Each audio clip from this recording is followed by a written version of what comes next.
Ngiyababingelela abantwana abangcwele. Sizovula ngehlabelelo 166 inkosi busekuphama kwebanga.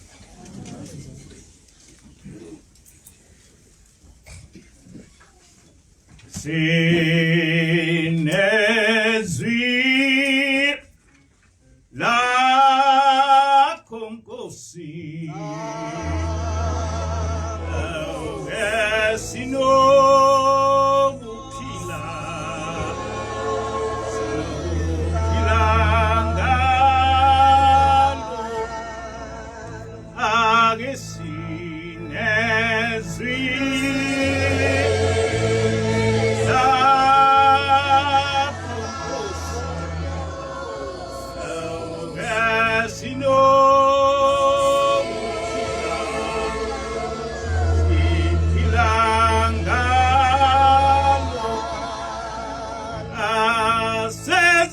Chile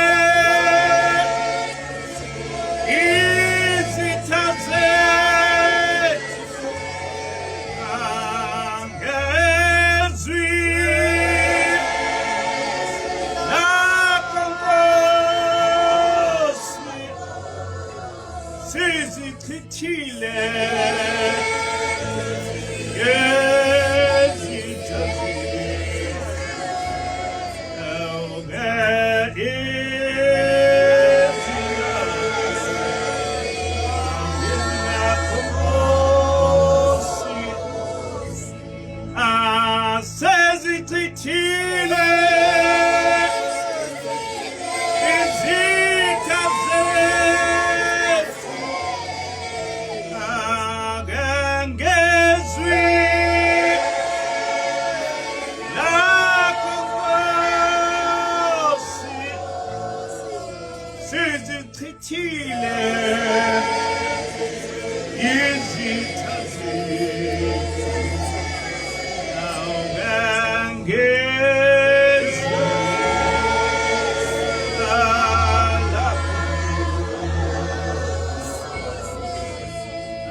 siyambonga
asibonge.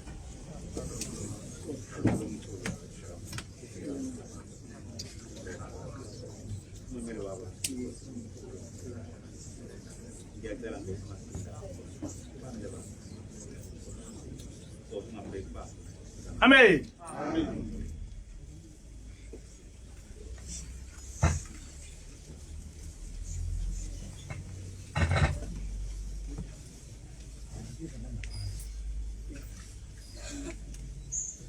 Lesi hlabelelo sikhuluma nathi esaqala nabo leli bandla bayazi ukuthi sisukaphi futhi bayazi ukuthi ubunzima buni esibhekane nabo uma siqala leli bandla. Ngenkathi siqala leli bandla kwaba khona ukukhuluma kumabandla asekuphakameni ukuthi leli bandla ngeke liqede u6 months. Kwabuye kwaba nokukhuluma ukuthi hayi u6 months mkhulu kakhulu, leli bandla angeke liqede u3 months. Kwakhulunywa yonke into kwathiwa ngiyeke ukusebenza, ngangayekile ukusebenza. Kwathiwa ngisungulele leli bandla ngoba ngifuna ukuceba. Kodwa uNkulunkulu ungijabhisile ngoba alikhulanga. Ziningi izinto ezakhulunywa ngamaNazaretha esihlasela ngaleli bandla. Yayikhona ingilosi yathula nje yathi bekezelani. Sathuka kodwa ingilosele kushilo ithi bekezelani. Namhlanje na leli bandla ilona bandla njengoba ngangishilo kwasekuqaleni ngathi uma ngabe ngingathunywanga uNkulunkulu leli bandla liyophela. Kodwa uma ngithunywe uNkulunkulu leli bandla ngeke liphele. Namhlanje na bonke laba ababehlekisa ngathi zonke lezi zitha ezazihlekisa ngathi namhlanje na zijabulile. Ngoba lokho ababethi siyikho uNkulunkulu sekuprovile ukuthi asikho. Ngizovula lenkonzo ngencwadi kaExodus 23 verse 20 kuya 22 efundeka kanje. Bheka ngizothumela ingilosi ukuba ikwandulele ukuze ikuvikele ohambeni futhi ikufinyelelise endaweni engilungisileyo. Ilalelisise futhi uyithobele. Ungayivukeli ngokuba ayikuzithethelela isiphambeko zenu ngokuba igama lami likuyo. Kepha uma ulalela nokulalela izwi layo wenza konke ekutshela khona ngiyakuba zonda abakuzondayo ngibe isitha sezitha zakho. Amen. Le ncwadi ikhuluma ngathi. Le ncwadi ikhuluma ngamaNazaretha kaNkulunkulu. Kulesi sikhathi samanje emhlabeni akwaziwa ukuthi uNkulunkulu ukethuma ingilosi ukuthi ihambe nabantu. Yahamba nabo ngenkathi besuka eGibhithe beyeKhenani. Angazi ukuthi yayihamba kanjani ngoba kuchaziwe. Kodwa ukushilo uNkulunkulu ukuthi uzothumela ingilosi ukuhambe nabo. Kodwa okubaleke kakhulu lapha ukuthi uthi uNkulunkulu lengilosi nilalele ningayivukeli ngoba angeke isixolele isiphambeko zenu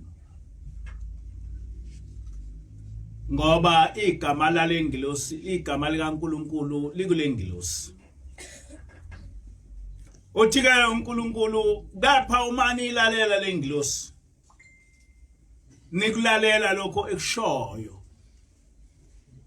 nenza konke enitshela khona. Mina Jehova ngiyobazonda abangizondayo ngibe isitha sezitha zenu. Inanzo indaba lapha ekhona uthi uNkulunkulu khuluma uNkulunkulu la. Uthi ngizothumela ingilosi kubihambe nani.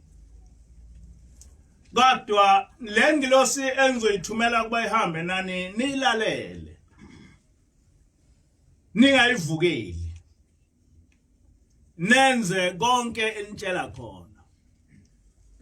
Ngoba uma ningayilaleli ngeke ize izixolele isiphambeko zenu. Ngokuba igama lami likuyo. Kodwa uma nilalela labo abayizitha zenu ngiyoba izitha zabo. Labo abanizondayo nami ngiyobazonda.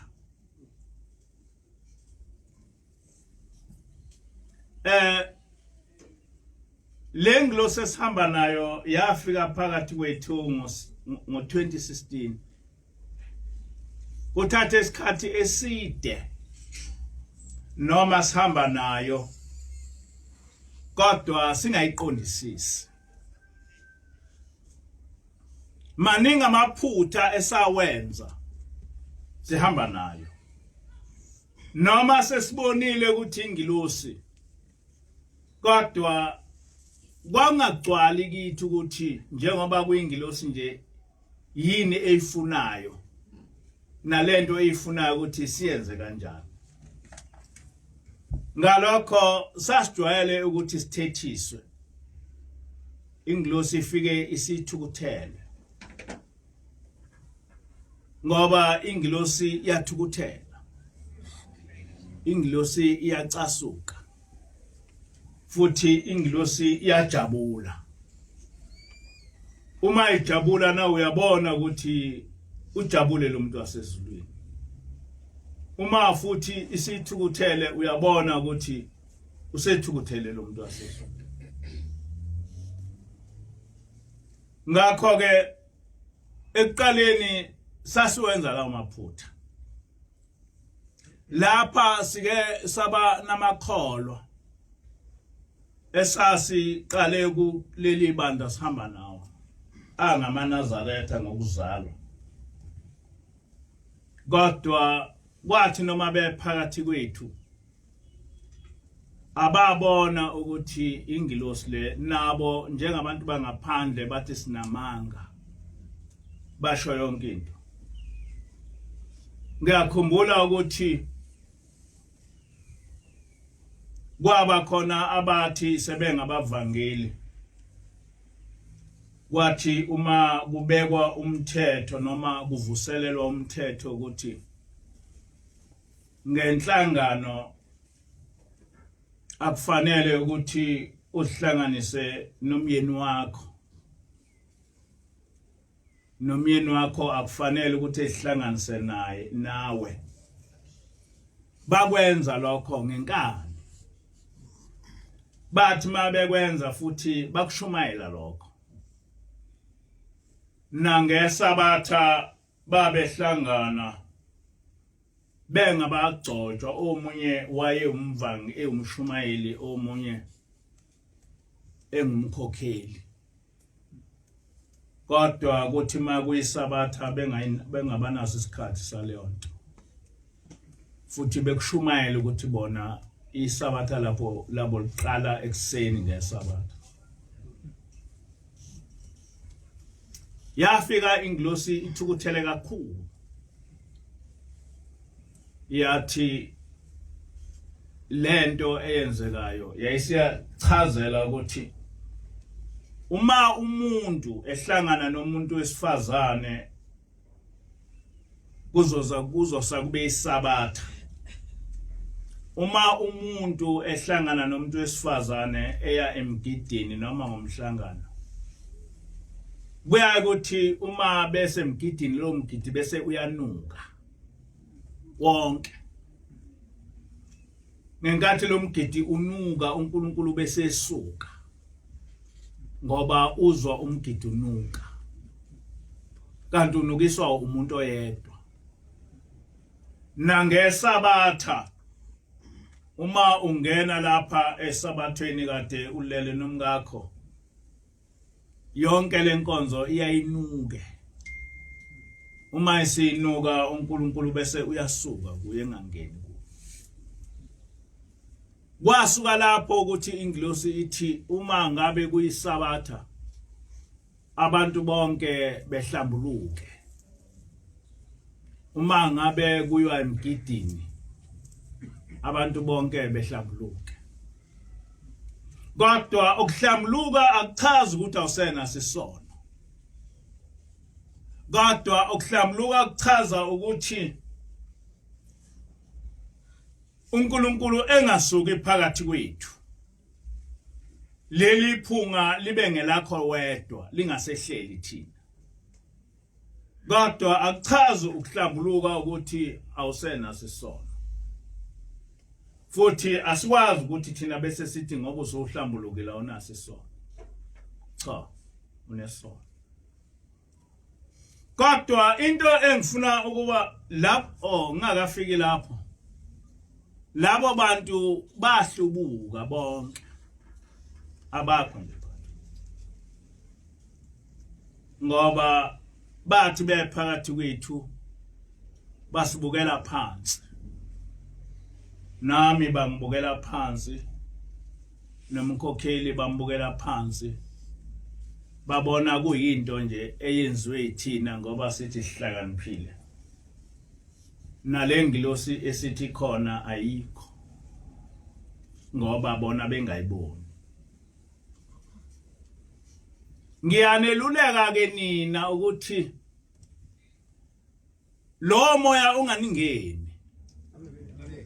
Ningangena umoya ukuthi leli bandla ngoba nangu umfundisi nomkhokhela bangiboni ngingase ngilingcolise noma ngayiphi indlela. Umuntu nomuntu asifundise ukwesaba uNkulunkulu. Umuntu nomuntu asifundise lokho esibatshele khona ngoba esuke sinitshele khona kusuke ngasukithi. Kusuke kusuka engilosini nayo ingilosi kusuke ngasuki kuyo. Isuke ivuselela umthetho kaNkulunkulu. Into esiqaphela kakhulu ukuthi ingilosi singayicunuli. Ingilosi singayivukeli. Ingilosi silalele. Ngoba uNkulunkulu usitshelile ukuthi uma ingilosi sicunula angeke isixolele ngoba igama likaNkulunkulu likuyo. Kodwa uNkulunkulu futhi usethembisile ukuthi uma ingilosi silalela yena uNkulunkulu uyoba isitha kulabo esizitha kubo, ebazonde labo abasizondayo. Sethenjisiwe uNkulunkulu, hayi ukuthi sithenjiswe ingilosi. Sethenjiswe uNkulunkulu ukuthi kuyoba njalo. And uma ucabanga isikhathi esiqale ngaso leli bandla, uyabona ukuthi uNkulunkulu ube izitha, ube isitha ezitheni zethu. Kakhulu ngokusobala. Ubajabhisile bonke abantu abasithukayo. Ngoba abantu babengacabanga ukuthi leli bandla liyokhula. Bengacabanga ukuthi leli bandla liyoba isimangaliso emhlabeni. Nabantu abangakabikho lapha abakho nje ngoba besehlulwa izono.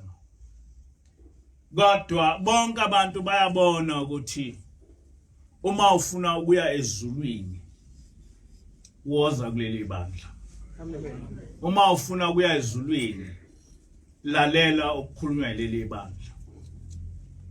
Baningi kakhulu abantu abangishayela ingcingo kakhulukazi abangamaKristu abashoyo ukuthi leli bandla libenza ukuthi besifune ukuthi bamiphi kuNkulunkulu. Baningi abantu, bonke abantu abakholwe ngempela noma bangamaKristu lokho bayakusho, noma bangamanazaretha lokho bayakusho. Kodwa okubaleke kakhulu ukuthi ingilosi le ethunywe phakathi kwethu silalele. Uma ikhuluma singakuthathi nje ukukhuluma kalula, sikulandele, singakukhohlwa futhi. Ngiyangizame ukuthi ngikwenze lokho, nomkhokheli uyazama ukuthi ekwenze lokho. kungathi uma ngabe sikhuluma izinto bese ngicabanga ukuthi sonke isikhathi zoloko sivuselela. Uma ingilosi isifundisa into kufanele ihlale kuwe. Njengoba ingilosi yasifundisa ukuthi aso nikelela amaphoyisa asezulwini ukuthi asivikele kuyo yonke into. Lokho kufanele nihlale nikucabanga. Njengoba yathi ingilosi kufanele ukuthi sisuke ezintweni zasemhlabeni. Lokho nihlale nikucabanga nikwenza. Njengoba ithi ingilosi uma ngabe kunomuntu okuhluphayo ubommangalela. Imfundiso la ekhaya leyo. Uma kunomuntu okuhluphayo ummangalele. Uma ithi ingilosi uma nifuna ukuphila isikhathi eside uyakwazi ukuthi uzenzele umshwarensi ocela uNkulunkulu ukuthi uphile isikhathi eside. Ayizingilosi lokhu kuphinda lokho. Uma ingilosi ithi uma ngabe ufuna ukuya ezulwini uvele uthi ma ufa lapho uqonde ezulwini ngaleso sikhathi yasifundisa ukuthi lokho kufanele sikwenze kanjani. Ayizingilosi lokhu kuphinda lokho.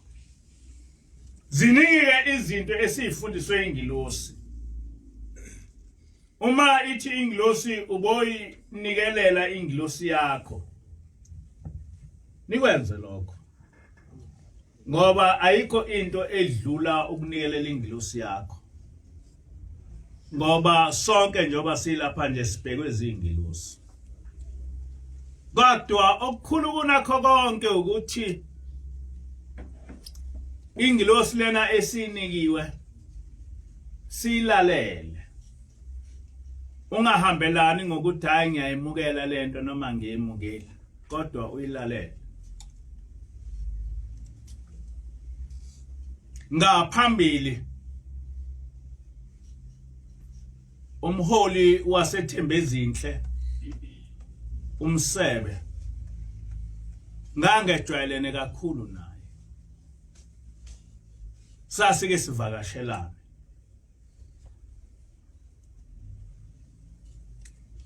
Kwathi noma sekwehlukana amabandla kwake kwangifikela ukuthi leli bandla ngilihlanganise nebandla lasethembezinhle. Ngoba ngaleso sikhathi ngangicabanga ukuthi ubaba ilanga ungikhiphe ebuhleni ngoba ngihlukunyezwa abafundisi.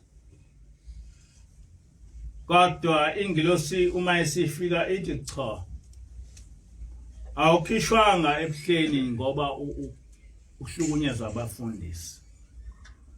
Abafundisi bayekelwe ngabomu ukuthi bekuhlukumeze ukuze ugcine uvumile ukuphuma. Ngoba uma abefundisi babengakuhlukumezanga wawungeke uze uphume ebuhleni, ongeke uvume. Esikhathini esiphambili ngangihamba nonkosikazi wami omdala.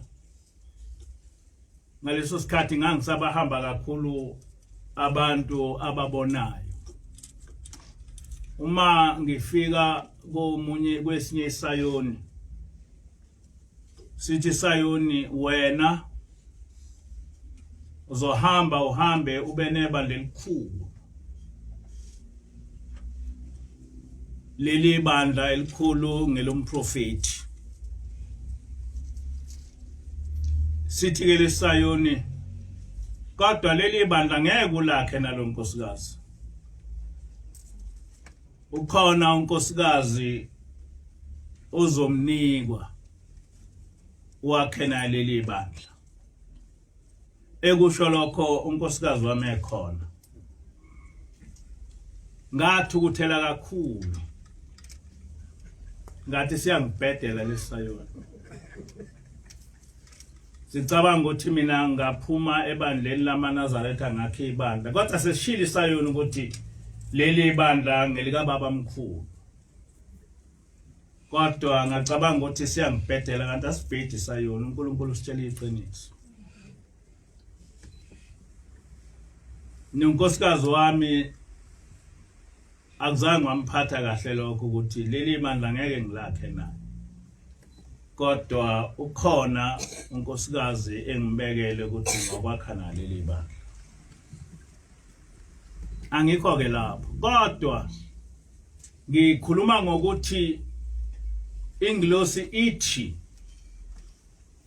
hayi ukuthi ukhishwe ebuhleni ngoba uhlukunyeza abafundisi uNkulunkulu vele unqumile ukuthi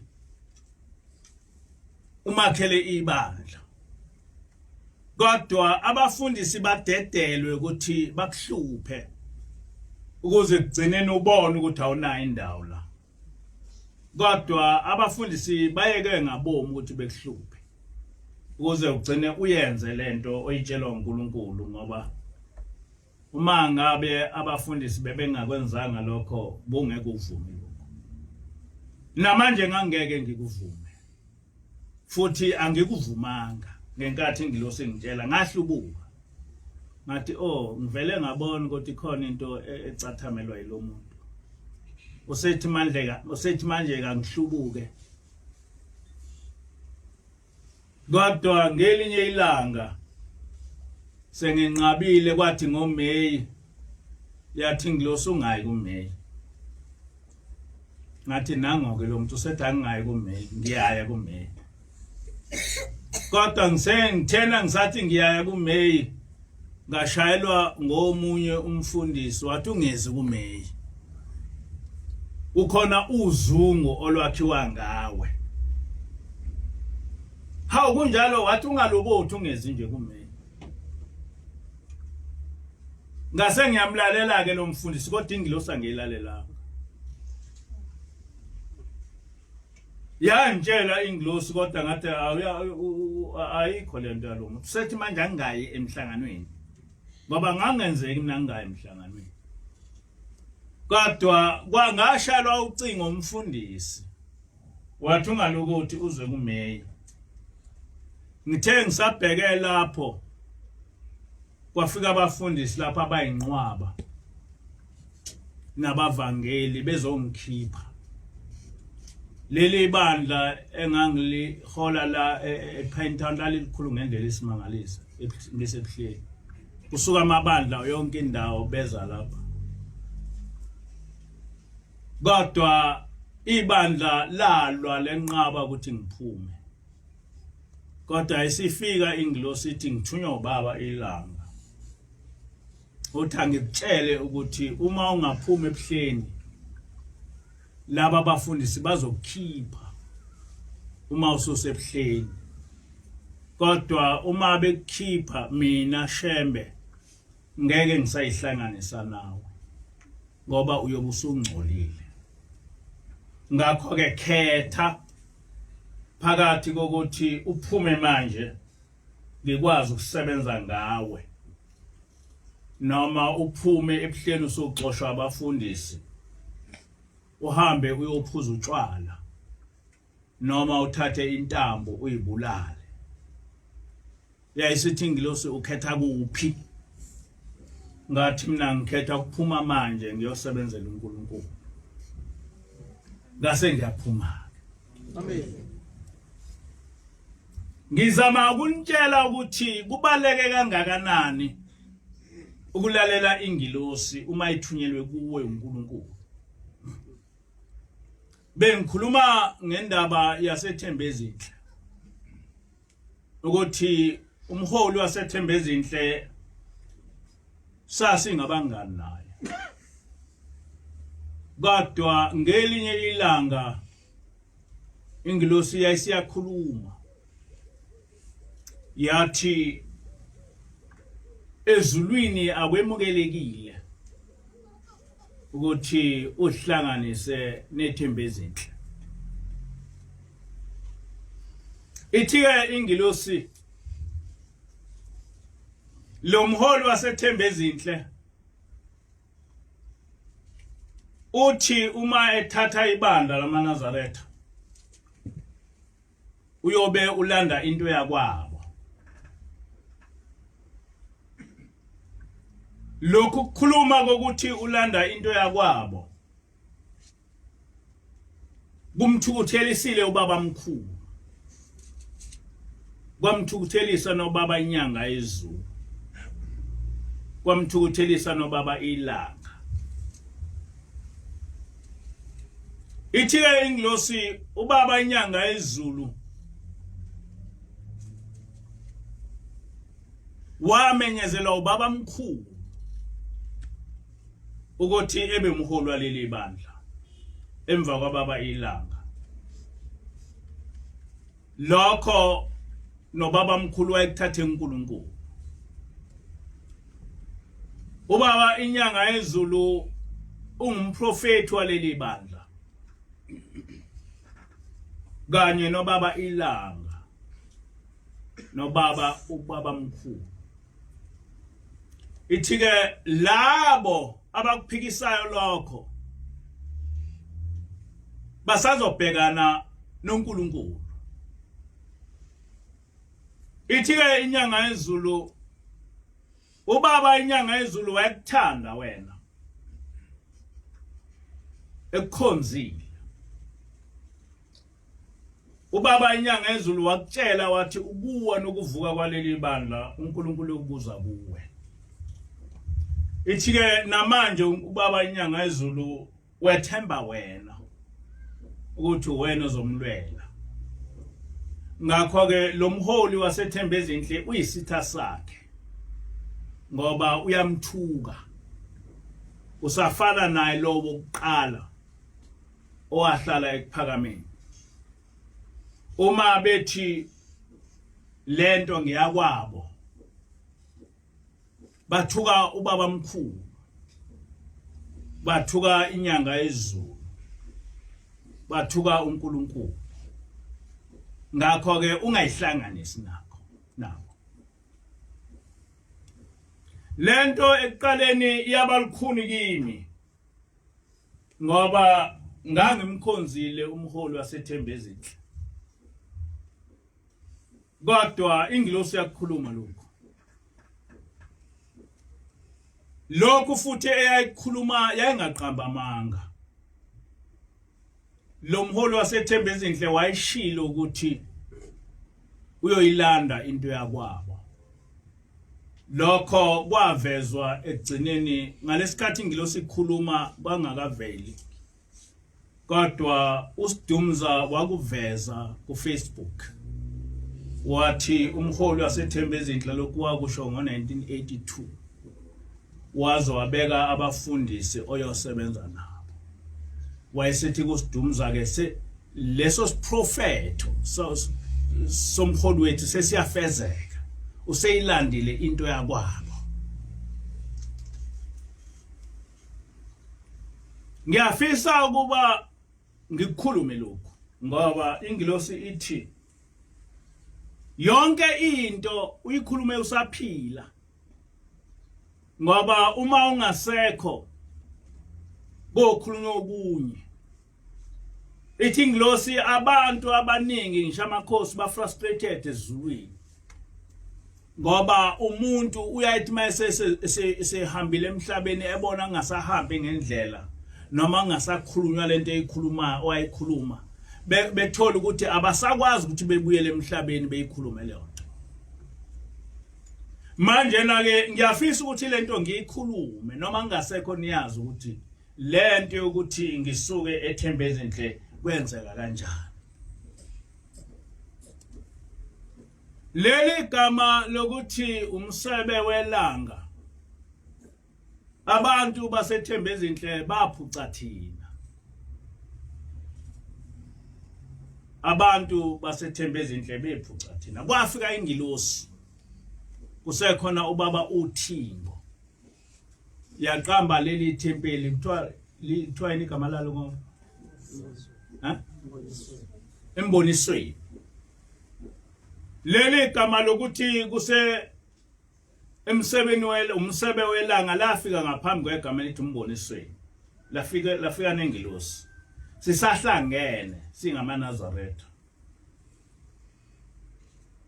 sase sithi nomkhokheli uma siligqamisa leli gama lokuthi umsebe welanga akuzokuba kuhle ngoba onke amagama ethi amathempeli atholakala kuBaba kuzothiwa sehlubukile sase sithuma omnye umfundisi ansazi noma kwakumfundisi ubani uchiliza sathi akasicelela igama likhona leli gama ethi umsebe welanga wayesebuya negama elithi imbonisweni eliqhamuka kuThixo kodwa kwakunwa nabantu abala siyamazi lo nkosikazi owathi mangabe selehlukana ibandla wayeseya ethembezini wayesethatha leli gama lethu esebiza umholi walongalo ethi umsebe welanga leyo nto abayenza abantu basethembezini beyazi nabafikayo ukuthi ayimukelekile ezulwini ngoba leli gama lafika nengilosi ngelethu igama lasembonisweni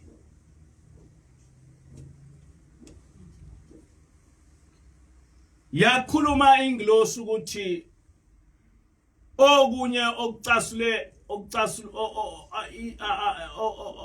izulu elicasukele ukuthi umholi wasethembezinhle wathatha ukuba umholi uthingo lisekhona nalokho futhi kwakuliqiniso kwaba khona ibandla elahluka ubaba uthingo lalandela umholi wasethembezinhle base bemgoqela bethi ubaba lokho bakwenza phambi kwami ngoba lo mholi wasethembezinhle wafika wangivakashela ehamba nalabo abantu kodwa ngaleso sikhathi angizange ngakunaka kodwa ngakunaka uma sekukhuluma ingilosi yathi laba bantu bahlubuka uthingo lusekhona ngakho ke kufana nokuthi uthingo lavukelwa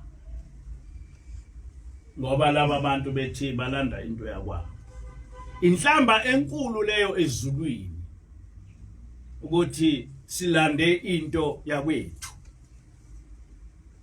ngoba ubaba inyanga yezulu akabekwanga umuntu wabekwa uNkulunkulu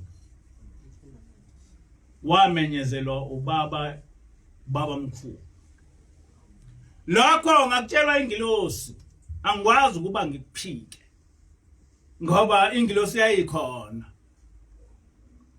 ithi ingilosi ubaba mkhulu wathi bantu abami ngithunywa uJehova uthi angimemezele laba bafundisi ukuthi bangabaholi baleli bandla lakusasa lawo mazwi ngawatshela ingilosi ingilosi ayikwazi ukuthi bese ngithi mina namanga angikwazi ukusho lokho ke ngifuna ukuba nikwazi ukuthi umholi wasethembezinhle wayemngani wami kodwa ingilosi yangikhipha kuwo yathi mayisingikhiphile ngakwemukela lokho futhi ngakuchaza lokho engichaza ngakuchaza ngaseFacebook isihloko salenkonzo sithi Uzenzile Akakhalelwa Kukhalelwa Ujumekile kukhona izinto amaNazaretha asebuhleni angazazi namaNazaretha amaningi alapha angazazi. Engifisa kuba ngisikhulume ngoba kukhona into engiphethe kabi eyenzeke ebuhleni. Manje ubaba inyanga yezulu wathi ukuwa nokuvuka kwaleli bandla lamaNazaretha uNkulunkulu yokubuza kuwo. Ngelinye ilanga ingilosi ithi kimi, ungakhathazeki ukukhula kwebandla lasebuhleni. Wena okufanele ukubheke ukuthi ibandla lamaNazaretha aliwe, ngoba ilokho uNkulunkulu okubheke kuwe ukuthi ukwenze.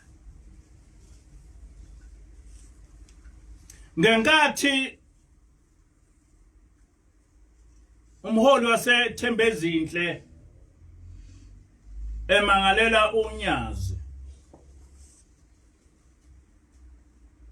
kwafika abafana abazukulu bakababa Stanela la ekhaya, bathunywa uNyazi ukuthi ngizolinikeza isaluleko ukuthi njengoba sekunjena kufanele lwenze njani. Bafika la ekhaya bebabili, ngase ngibatshela ukuthi kufanele benze njani. Angazi noma babeqinisile noma babengaqinisile, kodwa bona basho njalo. Kodwa ngathi mase ngibona sekunecala zangabe isalandelwa lezi zinto engishona. Angikwazi ke mina ukuthi ngimbuluze, angikwazi futhi ukuthi ngiqamba amanga, into ngiyikhuluma njengoba injalo. Ngabatshela abantu basekuhleni ukuthi leli cala lizonehlula. Ngabachazela futhi izizathu zalokho. Ngathi lokhu kokuthi ubaba uThingo akazange wasayina kodwa kwafotshwa isignature kulona iqiniso. Ubaba uThingo wasayina. Ngathi lokho angikufundiseli ngiyakwazi ngoba bengilegal advisor kababa uThingo. Noma ngabe ngasekho ebuhleni akazange ubaba uThingo wathi angiseyona ilegal advisor. Ngaleyo ndlela ummeli engangisebenza owayesebenza ummeli kababa uThingo wayesebenza very closely to me. Ngangazi ukuthi ubaba uThingo wabeka umholi waseThembezinhle ngo-2000 ukuba ebe umholi. Ngangazi futhi ukuthi ubaba uThingo uyibhalile incwadi wayesakummeli ukuthelezi, wazosho ukuthi ubani omholi, ngoba ngaso leso sikhathi ufika uSibisi kummeli ukuthelezi. Ummeli ukuthelezi washayela mina ucingo, wangitshela wathi nansi incwadi ibhalwe ubaba uThingo usebeka umholi, kodwa ukuthelezi akazange wangitshela ukuthi ubani umholi ngoba wayengavumelekile ngokusemthethweni ukwenza lokho, kodwa wangitshela ukuthi usembekile umholi. Ngase ngiyaduduzeka. Ngakho ke ngangazi ukuthi lento abayiphikayo yokuthi ubaba uThingo akayisananga incwadi akulona iqiniso. Much as ngangabumukeli ubuholi baseThembezinhle, kodwa ngangikwazi ukuthi ubaba uThingo ukwenzile lokho. Futhi ngangazi ukuthi ubaba inyanga yezulu akakwemukeli lokho okwenziwa ubaba uThingo, ngoba ingilosi yangitshela ukuthi ubaba inyanga yezulu akayemukeli lento eyenziwe uThingo. Ngiyangizwa ukuthi ngabatshela abantu basebuhleni ukuthi le ndlela abenze ngayo ayizukubasiza ngeke bewini. Bathe ma bengasawini kwase uzamaNazaretha asebuhleni kimi ezothi manje mfundisi asiwinile njengoba ushilo. Manje ubona ukuthi kufanele senze njani. Ngase ngibatshela ukuthi yini okufanele niyenze. Basebethi siyacela ukuthi lokhu okushoyo ubhale incwadi uyise kuNyazi uchazele lona wena. Ngayibhala incwadi ngayisa kuNyazi. Ngamchazela ukuthi ukuze leli cala niliwine kufanele nenze nje ngoba ngizowachazela amaNazaretha ukuthi ngathi yinye into amaNazaretha angakwazi ukumaka ngayo ukuthi ubaba uThingo wakhuluma emzimoya kabi ngomholi waseThembezinhle. Leyo nto ikuma video. Ngakho ke uma nina njengabafundisi nithi uma uThingo lwa pointa lomholi la kwenza lokho under duress, uma lingakwenzanga under duress asikwemukeli lokho ngoba ayikho into esiphoqayo thina ngokweconstitution ukuthi samukele umuntu esingamfuni ngalokho uma nibeka izizathu ezistrong. Ngathi leyo nto iyokwenza ukuthi inkantolo ibe senkingeni ngoba nokhuluma into eniyoveza ubufakazi obukuvideo. Ngathi ngaphandle kwalokho uma nithi nina ubaba uThingo akazange wasayina ileyo nto ilula kabe enkantolo ngoba inkantolo ivele ifune expect evidence. Ifune umuntu ofundele ukufunda izandla bese ivele ibone ukuthi isandla sika baba lesi. Ngathi anizange nawenza ama pleadings engangilitshele ngama pleadings athi alternatively ilokho esikushoyo.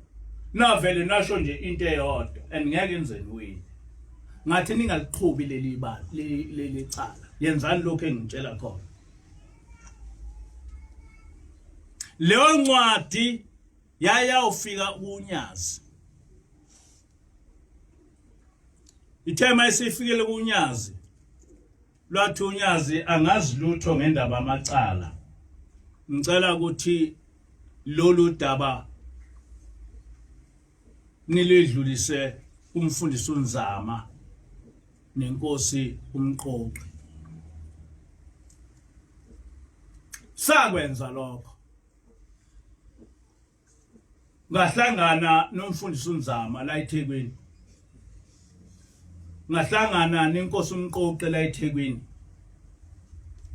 Saxoxa lolu daba kabanzi. Baze bafika ikhathi embili. Nangu umfundisi Mpanza uyena wayengithathe ngiseThekwini ngiyohlangana nalabo bantu ababili. uNzama noMqoqi inkosi. Saze sahlangana nabo ikhathi embili sikhuluma ukuthi bazowenza kanjani lento. Ngase ngithi ngizobafunela ummeli, the best lawyer. Ngabafunela ummeli wase ePietermaritzburg, ummeli owayengena emajajini, ummeli odila ngama civil cases kuphela. Kodwa kwathi kupartner ndawo ngabathe ngiyamshayela umfundisi uNzama wangabe salibamba ucingo lwakhe. Ngagcina sengidila nenkosi uMqoqi. naye ngathatha ummeli le ePietermaritzburg saya nayo eThekwini sathi siyilindele inkosi yangeza ngalushaya ucingo ingalibambi ngaze ngathatha ucingo lommeli ngithema ngithatha ucingo lommeli ngimshayela ngalo walibamba ngathi mina Nkosi angithi sikulindele lapha emhlakanweni wathi hayi ngiyeza akazange waze walokotha weza sahlala nommeli the whole day kwaze kwabantambama sabona ukuthi ayikho lento ukube lo mmeli wayengangihloniphi wayezongithatha imali enkulu kabi ngalento engayenza kuye ukuthi ngiyomlanda ePietermaritzburg ngimhlalisa usuku lonke ngimhlalise into engekho ngagcina ngalolo suku ukuba ngicommunicate nenkosi yasemaqadini nokuba ngicommunicate nomfundisi uNzama engangumnikezwe unyazi bobabili laba bantu ngangibanikezwe unyazi emva kuba sekwenze lokho baqoqa abantu ngezwe kuthiwa babaqoqa kuphaka ebuhleni kodwa kwaba sengathi benza lento engithena bayenze kodwa bavele bayiyeka phakathi ngakusasa kwafika ingilosi isithukuthela ifile njengoba ngisho ukuthi ingilosi yathukuthela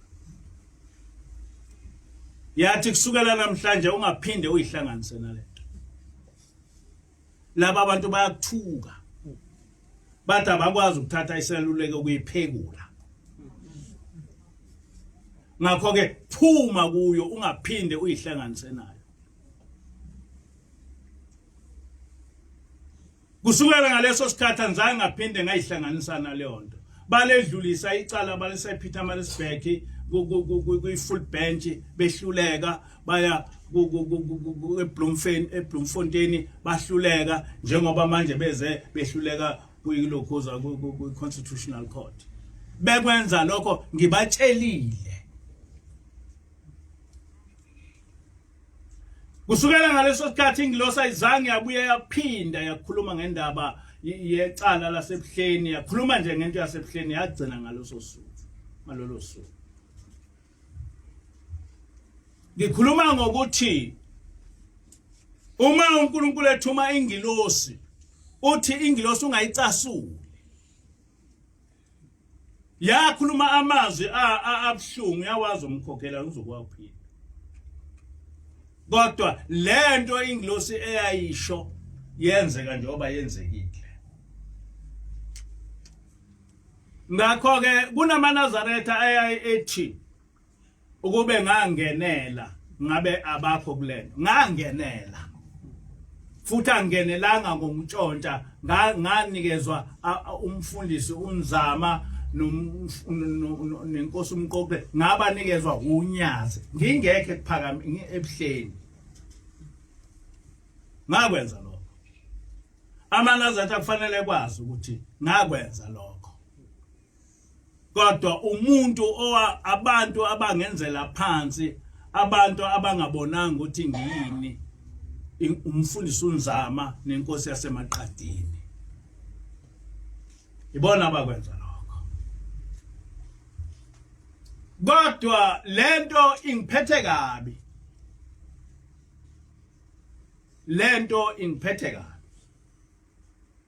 lento iyangidla ngiyazi ukuthi abantu basebuhleni bahlale bengithuka kodwa kukhona into abangayazi ngenkathi ngiphuma ebuhleni yathi ingilosi ubudlelwane bami nasebuhleni kufana nobudlelwane beANC nekhosathu kwasho ingilosi lokho ngakusho futhi namba abafundisi abadala bakwazi ukuthi ngakusho ngiphuma ebuhleni yathi ingilosi ikhosathu ine president wayo neANC ine president yayo kodwa ikhosathu uma kuvodwa iba ngase kwi-ANC yonke into imela i-ANC kodwa ikhosathu uma i-ANC ibheda ayithuli iyabatshela ukuthi ngalokhu akuhambi kahle lokhu kusho ingilosi yathi ikhosathu kayithuli yathi ke nani akusho ukuthi umane ba nobudlelwane nasebuhleni uma ubuhleni sekwenza izinto engahambelani noNkulunkulu nizothula ngakusho lokhu kudala ngakho ke angikwazi ukuqamba amanga ngithi ukuwa kwebandla lamaNazaretha njengoba liwa nje ebuhleni leyo nto ingiphethe kahle ngoba wathi ubaba inyanga izulu ukuwa nokuvuka kwaleli bandla uNkulunkulu uyokubuza kuwe yathi ingilosi ungabanayo indaba yokuthi ibandla lasebuhleni liyakhula kodwa wena bheka ukuthi ubuNazaretha abuyini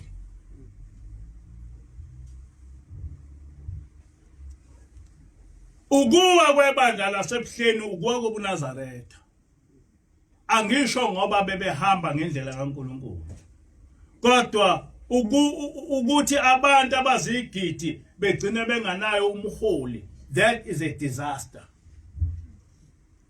and umuntu ongayijabulela leyo nto umuntu ongayazi indaba kaNkulunkulu lento engikhulumayo angcenge kuthenjwa noma yini ngikhuluma lento njengoba injalo njengoba ngayikhuluma kwasekuqaleni angijiki into ngithi lento eyenzeka ebuhleni ingiphethe kabi ikakhulukazi ngoba ingilosi yathukuthela yayidikila njengamanje angazi ukuthi ezulwini kuthiwani ngabe ngiqamba amanga mangathi kukhona engikwaziyo ngabe ngiqamba amanga uma ngasho ngithi ubuhleni buzosimama noma uzokusimama ngazi lutho ngoba futhi ayikho into esingayibuza engilosini ngakho ngoba yathi ingilosi hlukana nalento ngoba laba abantu bayathuka ngangithunywe yona ingilosi ukuthi ngiyimele lento ngoba ithi ngimele ubaba inyanga ezulu ngoba ubaba inyanga ezulu labantwana bakababa ilanga bayamthuka angeke nje ngikufihle lokho ngoba kwasho ingilosi ngangazi lutho mina ngento enzeke ezulwini kwasho ingilosi kodwa ingilosi ihlala ezulwini ingilosi ihlala emhlabeni manje na ke ngiyangitshela ukuthi lento yasebuhleni ayingiphethe kahle ngiyacela uNkulunkulu ukuthi eyilungise ngendlela yakhe ukuthi uyilungisa kanjani angazi kodwa uma kuyimina ukufanele ukuthi ubuNazaretha ngikubuyise ngendlela uNkulunkulu ofuna ngikubuyise ngakho akangipha amandla angipha ukuhlakanipha wasezulwini amen ukuthi lobu buNazaretha kababa mkhulu kungapheli amen mangapheli ngoba kunabantu lapha abangazilutho ngobuNazaretha abangamaNazaretha uyawuthi mawufunda la kuFacebook uvela umangala ukuthi inhloboni yeNazaretha leli yini leli ikhuluma abazi lutho ngalento esikuyona abazi lutho and lokho ngazilutho kwabo ikhona okucasula uNkulunkulu angazi noma lento eyenze bebuhleni kucasula uNkulunkulu noma kwenze njani angazi ngoba ingilosi yayidikila angazi kodwa sonke njengamaNazaretha kusafanele ke sinuka amakhwapha ukuthi konakelephi.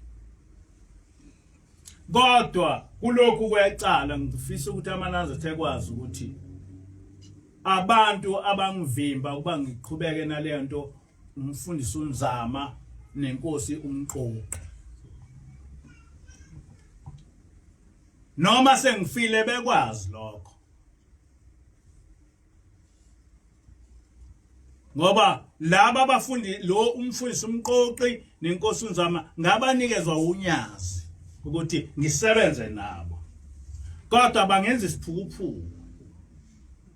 Ngayohlala eThekwini kwaze washona ilanga nommeli. Just imagine uhleli nommeli. Kanti abantu ngapha sebakuthuka bathi uyiphekula. Ngeke besithathe sabululeke kwesiphekula. Angazi ukuthi eqaleni babevumelana. Ngisho ukuthi ke lento yasebuhleni ayingiphethe kahle. Ngoba ebuhleni ukukithi, ebuhleni kwethu.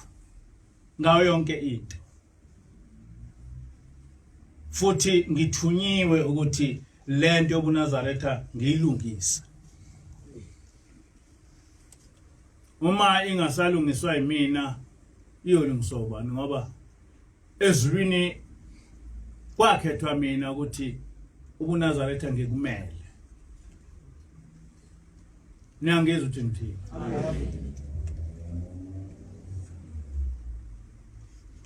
Njoba ngisho ke angazi ukuthi kuzogcina kunjani.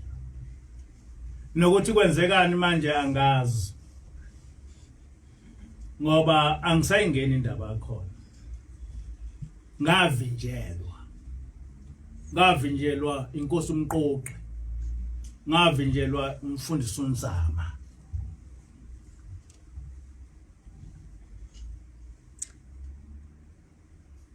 Kulukhuni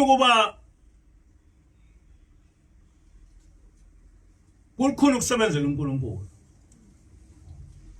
Ngoba abantu baye bengaboni. uNkulunkulu usenzele isimangaliso abantwana basekuphakameni. Kuthe umhlaba ubhudiswa iCovid-19. Wasivikela thina. Kuze kube manje akakho umuntu kuleli bantu osekwabulala iCovid-19. Amen. Kodwa nabebethi ingilosi ayikho sebabona manje ukuthi ikho. Labo abathi ayikho ilabo abangena umoya kaSathane. Kodwa abantu nje abahlaniphile babona ukuthi ingilosi ikhona. Ngakho ke kuyadinga ukuthi simbonge uNkulunkulu ngalokho. Ukuthi kuze kube manje uNkulunkulu sivikele nabangaphili abaphile. Amen. Nabaphethe umkhuhlane kawuphele umkhuhlane. Amen. Asingaguli, asingafi. Amen. Ngoba sihleli nomuntu wasezulwini. Amen. Masicele ukukholwa kweqiniso. Amen. Ngoba sihleli nomuntu wasezulwini. Amen.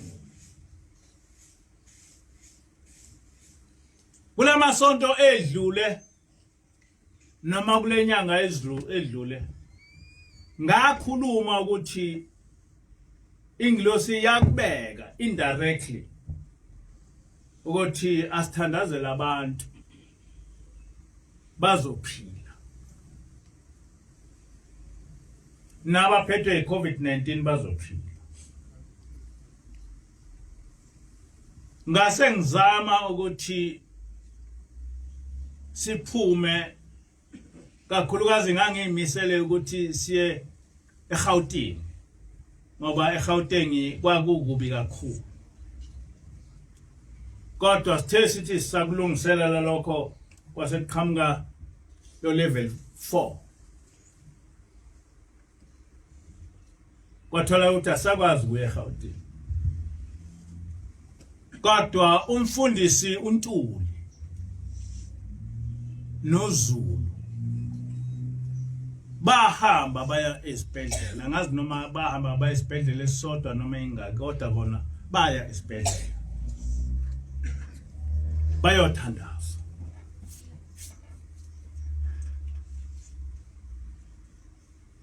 Yaphela le wave yaseGauteng. Amen. Usayizwa manje le wave 3 yaseGauteng. eGauteng manje sifana na wonke ama province. Sekukhulunywa ngekwaZulu, sekukhulunywa ngoWestern Cape, akusakhulunywa ngeGauteng. Kodwa iGauteng iphele ngenkathi umfundisi uNtuli eya ezibhedlela zakhona efike ecela kuNkulunkulu esihamba nabo ukuthi labo bantu abaphile. Amen. Kodwa akho umuntu ongakubonga lokho. Akho umuntu futhi ongakuvuma lokho. Ngoba abantu bacabanga ukuthi sifana nabo wonke nje amabandla. Kodwa nangu umfundisi uNtuli wahamba waya eGauteng wangitshela futhi ukuthi sengiseGauteng sengisesibhedlela ke manje ngizothandaza. Emva kwalokho angizange ngaba sayizwa le wave eyisimangalizo okuthiwa iDelta ehlasele iGauteng. Baphila abantu eGauteng kwase kuba ngamanye ama provinces. Engifisa ukusho namhlanje ukuthi unless kusho ingilosi angizokuyihlupha ngokuthi sihambe siyothandazela abantu. Ngoba kusizana ukuthandazela abantu bephile kodwa bengabongi uNkulunkulu. Kuphela asisithandazele thina. Amen. Ukuthi siphile. Kodwa indaba ukuthi sithandazela abantu ngoba uNkulunkulu ufuna ukukhonzwa. uNkulunkulu ufuna ukubongwa. Ngakho ke ukuphuma siyothandazela abantu sithi abaphile bengafuni ukukholwa uNkulunkulu, bengafuni ukumbonga uNkulunkulu, leyo nto ayizokusho lutho.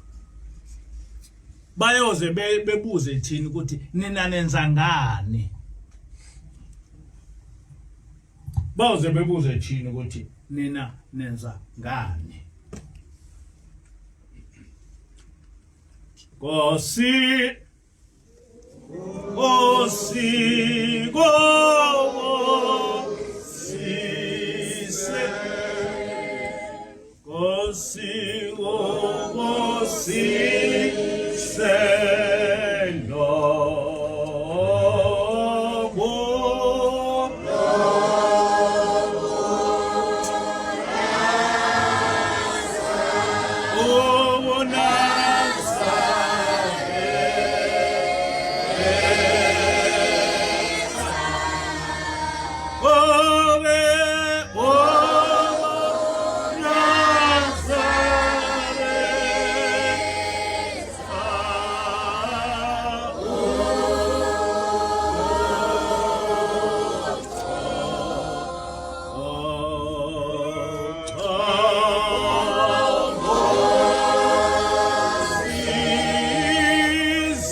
Masibheke inkosini.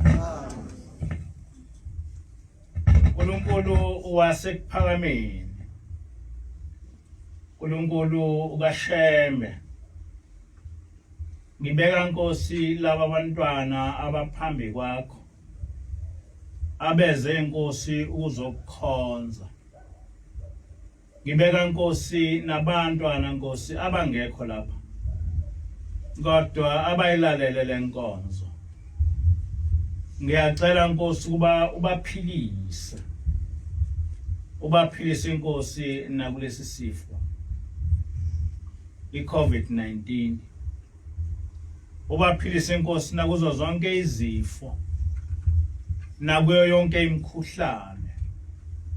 Ubavikele wena Nkosi yasekuphakameni. Ngikhulekela Nkosi umuzi wasebuhleni. Ukuthi Nkosi ungawushiyi. Wena Nkosi yenza ngendlela yakhe yaziwa nguwena yasezulwini. Ukuthi lo muzi uhlale umuzi kaNkulunkulu. Ngendlela ezokwenziwa nguwena. Ukhumbule Nkosi amaNazaretha akho akukhonza ngeqiniso. Noma Nkosi ngabe asebuhleni. Noma ngabe asethembezini. Noma ngabe asekuphakameni. Noma ngabe aseginyezile. Kodwa labo abakukhonza ngeqiniso. Abamesabayo uNkulunkulu. Nabangakuboni lokhu kuNazaretha ukuthi ubakhumbule lapha bakhona ungabashiyi. Ungabheki Nkosi izono zethu. Naba phakathi kwethu Nkosi labo Nkosi abakholwe ngeqiniso. Ubakhumbule. Usivikele Nkosi kulesifo seCovid-19 singasehleli. Ngawe Nkosi abantu babone ukuthi ukhona phakathi kwethu wena uyasebenza ngendlela yakhe esimangaliso. Abantu mabazi Nkosi ukuthi akukho Nkosi ukufa okungehlula wena ngoba wena umsindisi wethu sonke. Sibusiseke Nkosi kulesikhathi samanje. Ngelakho Nkosi igama manje kuze phathe. Amen.